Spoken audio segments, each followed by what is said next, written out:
Fighting is spreading in parts of South Sudan after a reported coup attempt in the capital, Juba, at the weekend. Violence has erupted in the flashpoint town of Bor, capital of eastern Jonglei State, and in Torit, capital of eastern Equatoria. President Salva Kiir has accused ex-Vice President Riek Machar of staging the coup, a claim he denies. The UN called for political dialogue to end a crisis that has left hundreds dead and sparked fears of a civil war. On Wednesday, Mr. Kiir said he was willing to enter into talks with Mr. Machar but that he did not know what the result would be. Panic. UN Secretary-General Ban Ki-moon said he was deeply concerned about the situation in the country.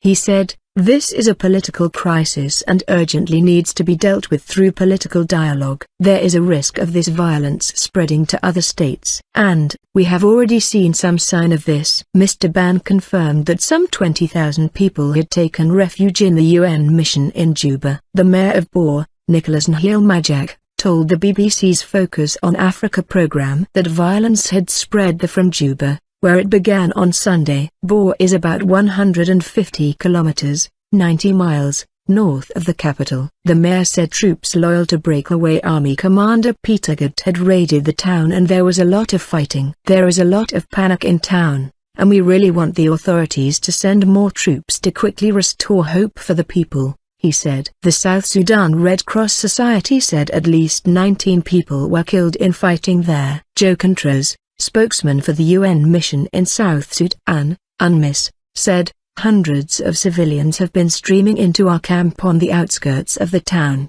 They're now over the 1,000 mark, and Bor is very tense." One witness in the town saw a police guard shot dead and said that rebel troops had raided the police and prison headquarters, and blocked the road to Juba. South Sudan military spokesman Colonel Philip Hager admitted that "we don't know who is fighting who in Jonglei State." The UN has expressed fears of a civil war between the two main ethnic bodies, the Dinka, Mr. Kiir's group, and the Nuer, from which Mr. Machar hails. Gunfire continued in Juba in the early hours of Wednesday but the city was later reported to be quieter. Businessman Mohammed Walker Zarihan told the BBC the city was tense and that he and many others were trying to leave. Presidential spokesman Ateni Wekateni told the BBC that government forces were in full control of Juba and all other cities, and that although there were pockets of resistance, there were no major engagements taking place. Mr. Ateni played down the prospect of civil war and said that while it was likely that civilians had been caught in the fighting,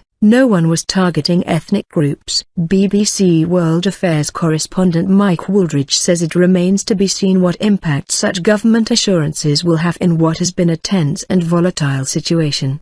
The UK's Foreign Office said it was pulling some of its embassy staff out of Juba due to the current instability. It said the embassy remained open but that it now advised against all travel to Jonglei State and Juba. The US has suspended embassy operations and on Wednesday flew out 120 evacuees, including 28 foreign diplomats, on two C-130 aircraft. South Sudan Information Minister Michael Makualuth confirmed to the Associated Press that at least 500 people, mostly soldiers, had been killed in the bushes around Juba.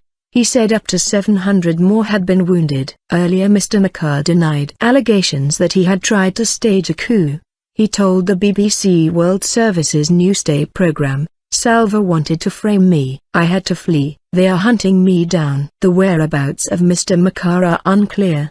He told the BBC he was still in South Sudan and was not going to leave the country. He blamed Sunday's fighting on a conflict between members of the Presidential Guard. He added that government troops had used the incident to arrest some of his supporters. Mr. Kiir said a group of soldiers supporting Mr. Machar had tried to take power by force on Sunday night but were defeated. South Sudan has struggled to achieve a stable government since becoming independent from Sudan in 2011. The oil-rich country remains ethnically and politically divided, with many armed groups active. After a peace deal was signed in 2005, Mr. Machar was appointed vice president of the South Sudan regional government. He retained the position after independence in 2011 but was dropped in July when the whole cabinet was sacked.